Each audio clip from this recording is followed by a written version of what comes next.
study global affairs, you study foreign policy.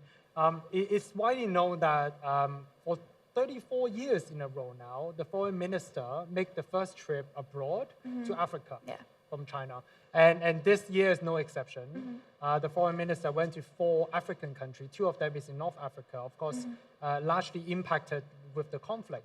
How do you see the role of China in the global south? I see China as sort of almost like a peacemaker, but also importantly, giving a voice to those countries, giving them an alternative, I think is important. I think before China wasn't maybe so prominent on the global stage, those countries didn't have an alternative. You know, they had to sort of go with maybe the Western countries, and they had to sort of maybe make sort of agreements or sign policies that they didn't necessarily agree with, but that was the last resort.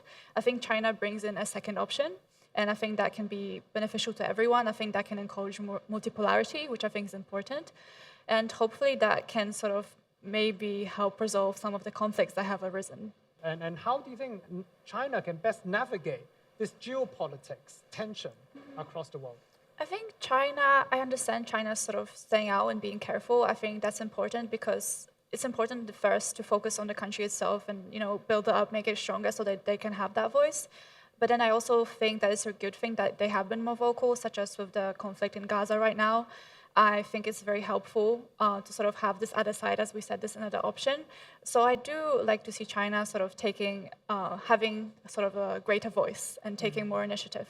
But I also think that being, you know, careful and weighing your options and sort of thinking about your steps is equally important. And most of the time, the voice is a voice of peace, a voice for dialogue, a voice for solution towards the future. Thank you so much, Zuzanna. Thank you. And anything else that you want to add?